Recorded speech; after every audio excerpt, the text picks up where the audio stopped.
An Arab man is to appeal his conviction of rape by deception in Israel after having consensual sex with a woman who thought he was a fellow Jew. Sabbar Kashur, who denies pretending to be Jewish, was sentenced to 18 months in jail. But as RT's Paula Slier reports, even couples who knowingly choose to enter into an interfaith relationship are ostracized.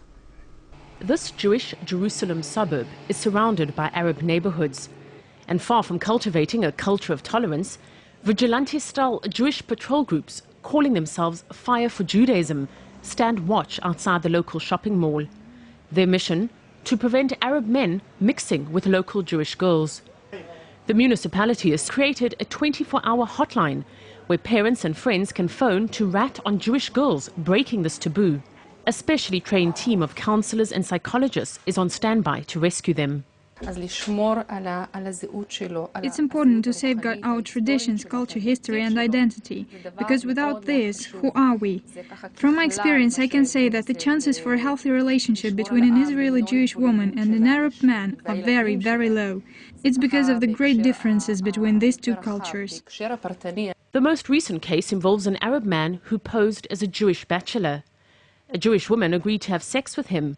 But after she found out he was an Arab and not a Jew, she filed a police complaint. The courts took the case so seriously that he's now being convicted of rape by deception and sentenced to 18 months in prison. The judge said he had an obligation to protect the public from sophisticated criminals who could lure innocent victims. But reactions to the verdict differ. I think the idea, if the women want to do it, it's do it. No, they're no different. It's Arabic or no Arabic or something like this. Usually Jewish girls don't go with Arab guys, unless it's a choice, you know. So there should be a choice. He didn't leave her the choice, but prison is too much, I think. This is the way that this conflict is ruining our personal lives, that we cannot have relationships, that we cannot be just human beings. Arabs make up a fifth of Israel's population, but relationships between Arabs and Jews are rare. Former Palestinian minister Ziad Abu Zayed says fights break out almost weekly in nightclubs and other public places over the issue. It's not religion, he says, it's racism. There are Jewish gangs which are against any relations between Jewish girls and non-Jewish men.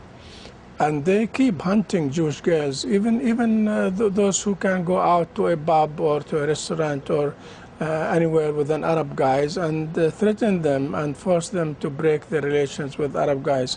In the 2 years Rami Rahib and Kelly Bentata have been together, they've never been physically threatened. He's Muslim, she's Jewish. But they're now thinking about leaving Israel because they say it's simply too difficult on other levels.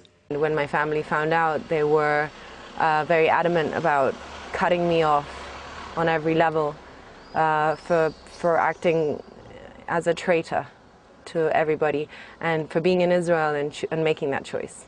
Right now, Israeli parliamentarians are considering a law that will require prospective Israeli citizens to declare loyalty to Israel as a Jewish democratic state. Arab Israelis are furious. Most refuse to swear allegiance to a state they believe explicitly excludes and marginalizes them.